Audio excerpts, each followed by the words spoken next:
Prontinho! Agora sim eu acabei. E acabei a tempo de me inscrever pro Enem. E vocês? Já se inscreveram? Não? Corte, as porteiras estão se fechando, hein? Até dia 18 de maio. Você é logo. Bora, cambada!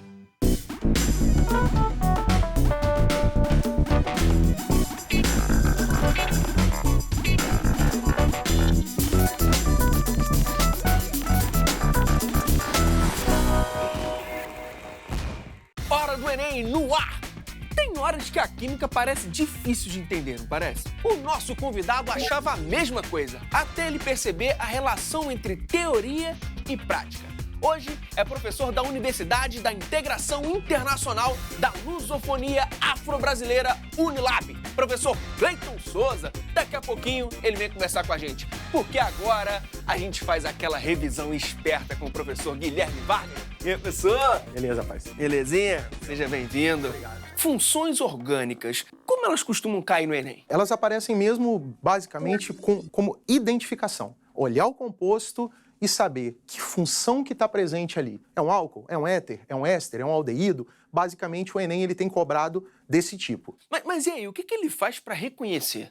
Existem as funções e existem os grupos funcionais. Tem um mapa ali no quadro? Exatamente. Bora dar uma olhadinha? Vamos lá.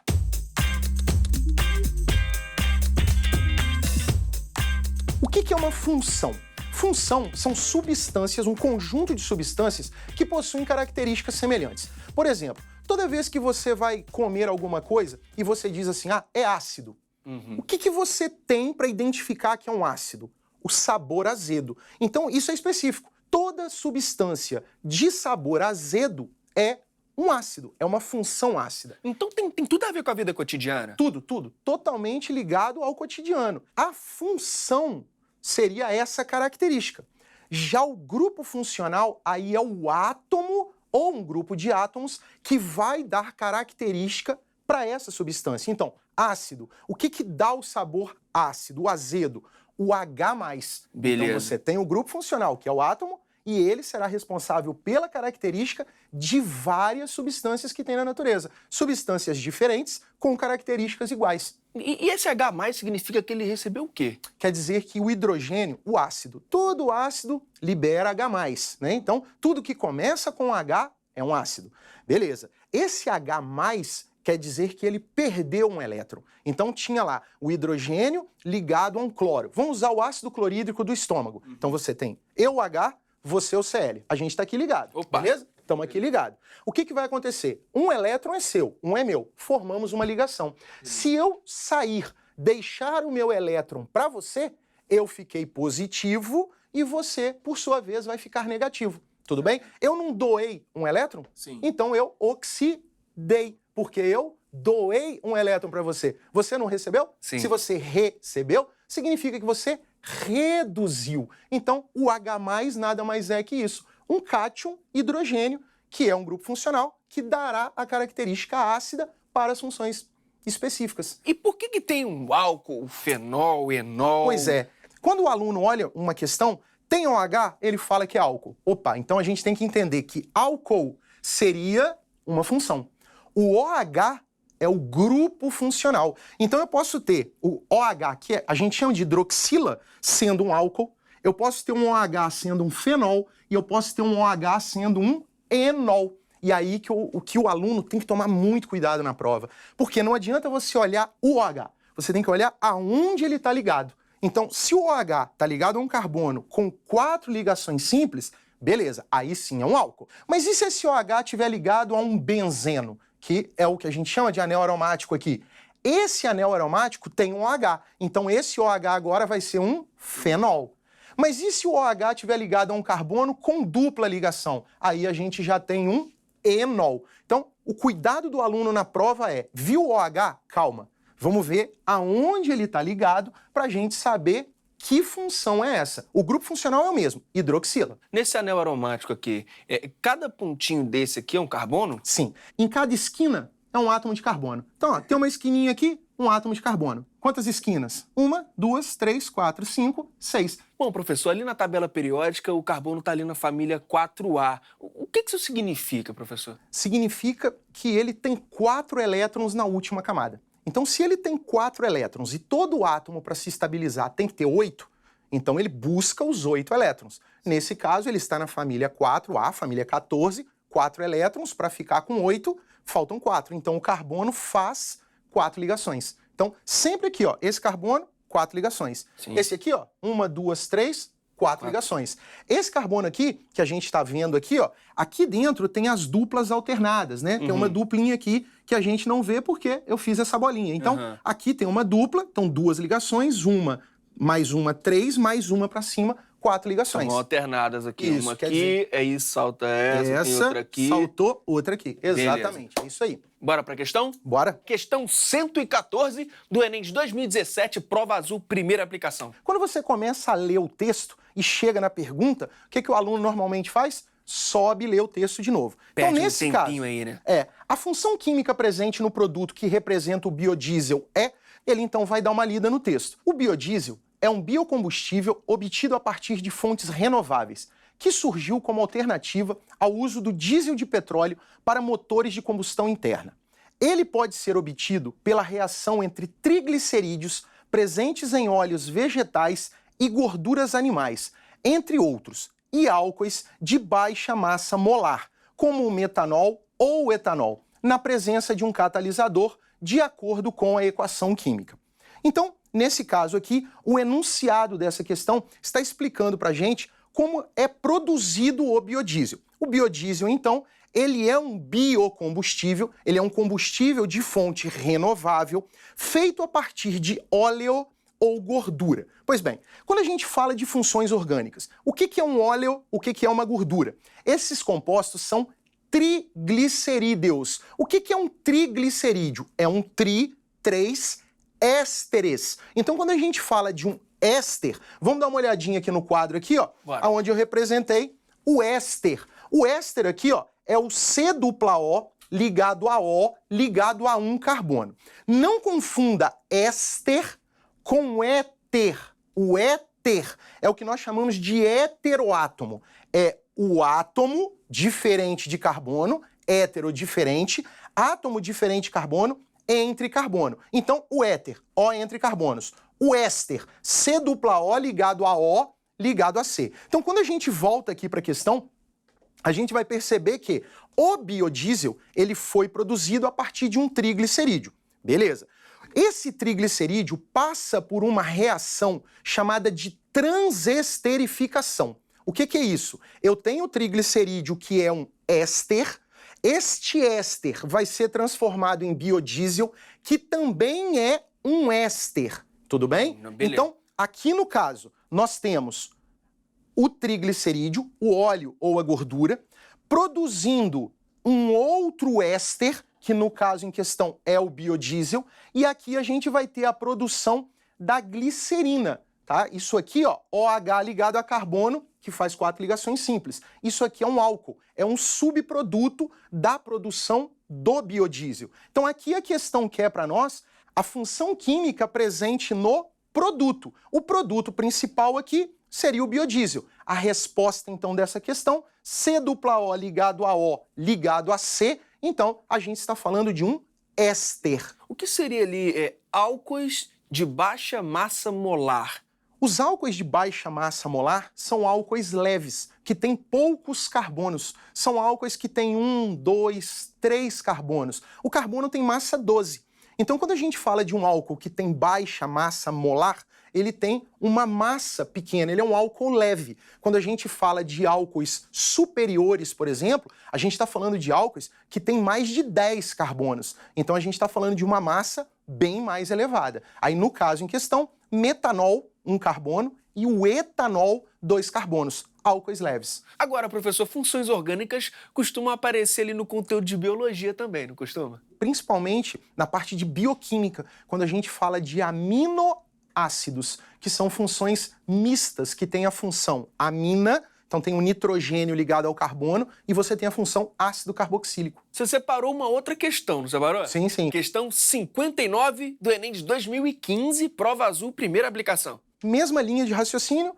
a gente vai começar pela pergunta. As funções orgânicas que caracterizam os feromônios de trilha e de alarme são, respectivamente? Pois bem, composto A e composto B. Qual o problema dessa questão aqui? O problema dela é que ela não disse qual é trilha e qual é o de alarme. Então a gente vai ter que ir no texto para poder identificar. Uma forma de organização de um sistema biológico é a presença de sinais diversos utilizados pelos indivíduos para se comunicarem. No caso das abelhas da espécie Apis mellifera, os sinais utilizados podem ser feromônios. Para saírem e voltarem de suas colmeias, usam um feromônio que indica a trilha percorrida por ela, o composto A. Quando pressentem o perigo, expelem um feromônio de alarme, o composto B, que serve de sinal para um combate coletivo. O que diferencia, então, cada um desses sinais utilizados pelas abelhas são as estruturas e as funções orgânicas. Nesse caso, o composto A, o que a gente percebe aqui? A presença do OH.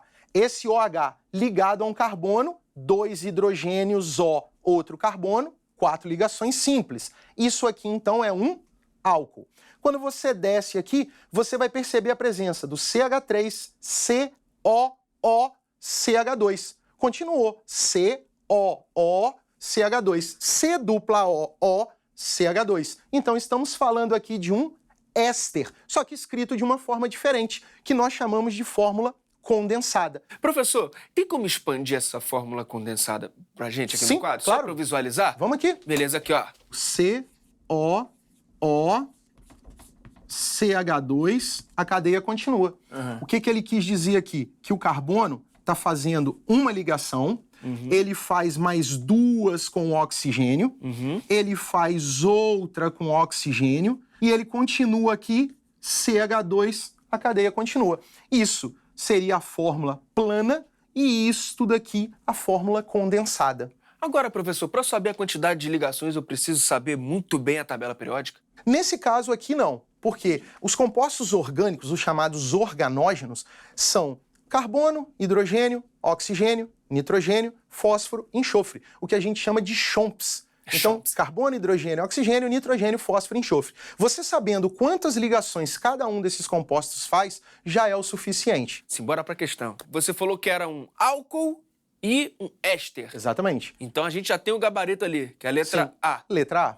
Professor, como relacionar funções orgânicas com outros conteúdos de componentes curricular? A gente pode relacionar com bioquímica, né? Os açúcares, a gente pode falar dos aminoácidos, a gente pode falar das proteínas dentro da biologia. Quando a gente fala de física, por exemplo, a gente tem a habilidade 1 da prova do Enem que fala sobre fenômenos ondulatórios e oscilatórios. Quando a gente fala desses fenômenos, a gente pode falar, por exemplo, da radiação, né, ultravioleta, dos raios, UV, UVA, UVB. E aí a gente traz isso para a química orgânica, porque estes compostos orgânicos, né, essas funções orgânicas, são protetores solares. Então a função delas é absorver a radiação e não deixar ela passar para a nossa pele, evitando então aí câncer, queimadura. Então o aluno consegue relacionar tanto com a biologia quanto com a física.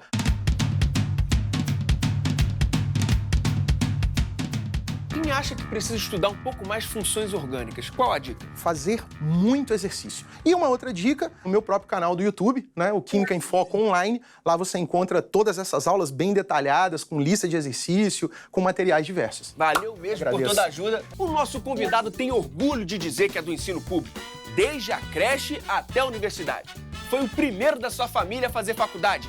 E de química, hein? Se dedicou tanto que até ganhou prêmio na Espanha. Então chega mais, professor Cleiton Souza. Cleiton, Olá. Você voltou, a gente combinou e você tá aí. Você esteve aqui, foi no programa de língua espanhola. Quem ficou curioso e quer dar uma olhadinha nesse programa, vai lá em youtube.com/TV Escola e pesquisa o programa 328. Já quero logo tirar uma dúvida. Você sempre foi bom em química? Não. Quê? Apesar de todo o meu currículo, eu não era bom em química no ensino médio, né? Eu sempre fui aluno de escola pública, né? Então, assim, a gente tinha muitas dificuldades estrutural. Faltava livro didático, faltava experimentos práticos para vivenciar aqueles conceitos teóricos na nossa prática. Uma aplicação real no nosso dia a dia, daqueles conteúdos que, para mim, soavam muito abstratos, no caso da química. Agora, eu tô ligado que química não foi sua primeira opção de curso. Na minha infância, eu sempre tinha eu tinha crise de asma, eu vivia muito doente. Então, eu vivia mais no hospital do que praticamente na escola estudando. Então, eu acho que o meu gosto pela medicina surgiu na minha infância nessa condição. Como, inicialmente, eu queria cursar medicina e, normalmente, o vestibular tinha 2 fases, né? A primeira fase de conhecimentos gerais e, na segunda fase, seriam as específicas. No caso, para a medicina, era biologia, química e a redação. A biologia eu amava e aprendia com muita facilidade, então nunca tive problemas com biologia. Já a química não, eu tinha dificuldade, então por isso que eu optei a fortalecer meu ponto fraco, que era o estudo da química. Fiz a primeira vez o vestibular, não deu certo, né? E tentei na estadual e também no Instituto Federal Química e fui aprovado nessas 2 instituições. Só que eu tinha que trabalhar e ajudar em casa. Então, eu tive sorte de que o meu irmão e minha irmã já começaram a trabalhar também. Eles concluíram só o ensino médio e ajudavam a minha mãe em casa com despesas, né, financeiras. E eu consegui passar 1 ano a mais estudando. Então, eu disse, não, eu não quero essa realidade para mim, assim, para minha família, quero poder ajudar com uma profissão. Então, e a minha mãe não entendia isso, que fazer faculdade me possibilitaria, né, essa mudança de vida social e que poderia dar uma vida melhor para ela, por exemplo, né. E a primeira coisa que ela me disse que eu lembro foi que eu não teria o dinheiro da passagem de ônibus para ir para a faculdade de Química. Nossa, tanto sacrifício que eu fiz, né? De estudar, me dedicar, correr atrás de material, falar com os professores, pedir livros, né? Pegar encarte de jornal para estudar. Não tinha cursinhos preparatórios gratuitos pela internet como tem hoje, né? Como tinha... Eu terminei em 2002, 2003, então era mais difícil acessar a internet. Então não tinha essa facilidade que tem hoje de ver provas passadas. Então, para mim, foi muito difícil conquistar aquela vaga. E aí, logo quando eu entrei na faculdade de Química, eu consegui uma bolsa para me manter na universidade. Então, vou ter dinheiro do ônibus para ir para a faculdade. E aí, lá, eu tinha uma bolsa, era de R$150 na época, né? Participei de um grupo de ciências e foi aí que começou mais o meu interesse pela química como ciência.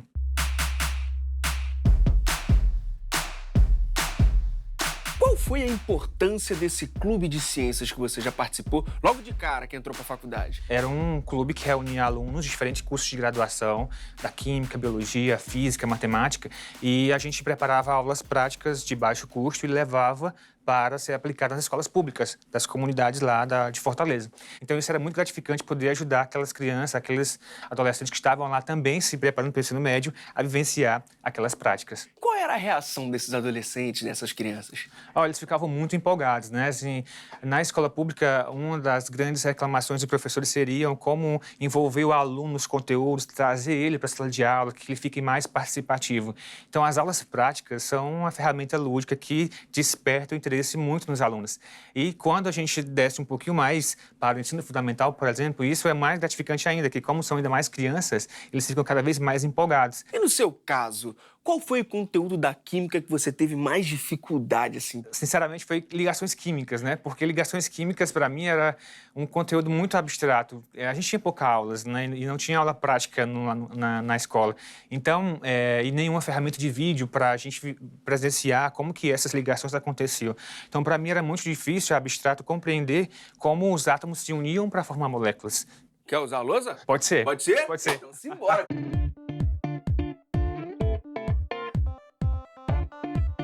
Bem, então, as ligações químicas são a forma pela qual os átomos se unem para formar moléculas. Por exemplo, as moléculas de água, a molécula de hidrogênio e outras moléculas que são comuns no nosso dia a dia, de outras substâncias, tá? Elas se dividem em 3 tipos principais, que são as ligações iônicas, as covalentes e as metálicas. As ligações iônicas acontecem entre íons. Íons são espécies químicas que possuem cargas. Então, quando a espécie química possui uma carga positiva, ele é um cátion, como o cátion mais o sódio mais. E quando essa espécie química possui carga negativa, ela se chama de ânion. Aqui temos o ânion cloreto. Então, segundo a regra do octeto, para as espécies químicas ficarem estáveis, elas precisam de 8 elétrons na última camada. Então, os átomos, nesse tipo de ligação iônica, ou eles doam elétrons ou eles recebem elétrons. Então, por isso que ocorre a transferência de elétrons nesse tipo de ligação. E essa diferença de cargas positiva e negativa mantém esses átomos unidos, e aí formando moléculas conhecidas como, por exemplo, o cloreto de sódio, o sal de cozinha que a gente encontra na nossa casa. Outro tipo de ligação que a gente gente encontra são as ligações covalentes. Nesse tipo de ligação, aqui é um exemplo de uma exceção da regra do octeto, onde o átomo de hidrogênio, o gás de hidrogênio, fica estável com 2 elétrons na última camada. Então, nesse caso aqui, ambos os átomos de hidrogênio querem receber elétrons, então eles ficam estáveis com 2. O que eles decidem? Compartilham seus elétrons. Então, aqui, como a gente pode ver, esse traço significa esses 2 elétrons compartilhados e esses 2 átomos estão estáveis. Então, nesse tipo de ligação, o que ocorre é o compartilhamento de elétrons. E o exemplo no nosso dia a dia é do gás de hidrogênio. Bacana. O outro tipo de ligação que a gente tem são as ligações metálicas, não é? Essas ligações ocorrem entre metais, como, por exemplo, o ferro, a prata, o ouro, o cobre, tá?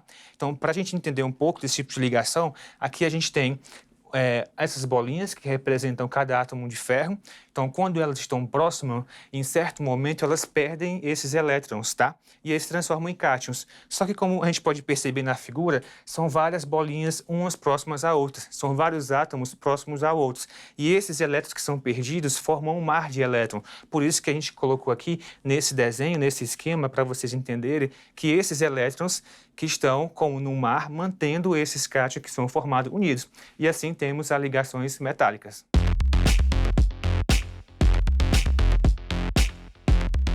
Você é doutor em biociências moleculares. Explica para quem está em casa. Então, na verdade, eu tenho 2 diplomas de doutorado, né? Então, um em biociências moleculares e um em engenharia química. Engenharia química pela Universidade Federal do Ceará e de biociências moleculares pela Universidade Autônoma de Madrid. Então, o que é biociências moleculares, né? Então, é toda aquela parte das ciências que junta conhecimento de biologia, de proteínas, de química, na tentativa de descobrir novos medicamentos, novos biocombustíveis, né, ou combustíveis, tá? E também na indústria de alimentos. E tudo que envolve bio, como, por exemplo, as proteínas, está dentro do conceito de biociências moleculares. E você trouxe até um exemplo pra gente, não trouxe? Um exemplo prático? Isso. Que nada que já, ó. Tudo certinho. Biociências moleculares estuda, inclusive, as proteínas, né, e as suas funções como a catálise de reações. Então, muitas reações que ocorrem no nosso organismo, elas, se não tivessem esses catalisadores, como as enzimas, que são proteínas, demoraria muito tempo para acontecer. Então, essas enzimas, elas vêm auxiliar e acelerar esses processos. Um exemplo bem comum no nosso dia a dia é, por exemplo, o pão, né, que a gente come, tá? Então, se a gente for tentar partir o pão em vários pedaços, vai chegar o momento que a gente não consegue mais quebrar o pão. Certo. Partir ele em moléculas menores. Então, o que essas enzimas fazem é diminuir o tamanho dessas partículas para que o nosso organismo consiga digerir, né? E essa digestão começa, por exemplo, na boca, tá? Com as enzimas específicas, que são as amilases, que vão quebrar um tipo de açúcar, que é o amido, que tem no pão. Um outro exemplo bem comum que, com certeza, a gente já deve se perguntado na infância, por que as frutas escurecem, não é? Quando você parte. Então, aqui a gente tem a maçã e tem uma que já está bem escura, né? Mas se a gente partir essa que está novinha, a gente vai perceber a diferença de coloração, não é? Então, essa está mais clarinha e essa está mais escura. Quem faz isso é as proteínas também, um tipo de proteína. Então, junto com o oxigênio do ar, faz com que as frutas fiquem escuras. Isso acontece não só com a maçã, mas também com a pera, com a banana e com outras frutas. E o limão, para evitar que esse escurecimento das frutas, por exemplo, inibe a ação dessas enzimas. Então, bastaria que a gente passasse um limão na superfície da maçã e para evitar que ela escurecesse. Mas por que inibe, professor? Na verdade, para que a reação aconteça, para que a maçã fique escura, a gente precisa de 3 coisas. Da enzima, que está presente nela, do oxigênio do ar e da própria maçã, que é o substrato. O substrato é o local onde as enzimas vão atuar, tá? Então, quando a gente passa o limão, ele contém o ácido cítrico, não é? Que é um ácido que vai neutralizar a ação dessas proteínas. Então, por isso que quando a gente passa o limão na maçã, ela não vai ficar mais escura. Quero um conselho para quem ainda tem medo de química e precisa passar no Enem. Então, se atualizar, ler bastante, tentar dominar o conteúdo para que na hora da prova as interpretações das questões fiquem mais fácil. E uma dica é que vocês comecem primeiro, os estudantes, lendo a pergunta e não o enunciado, porque muitas vezes o enunciado tem informações que não são importantes para responder a pergunta. E aí você ganha o tempo, porque o Enem é uma prova extensa, né? Professor, muitíssimo obrigado pela presença. Valeu mesmo por esse bate-papo. Nós ficamos por aqui, mas o nosso canal no YouTube tá te esperando. youtube.com/TV Escola. Abraço! Quê? Mas como assim? Mas como assim? Mas como assim? Quê?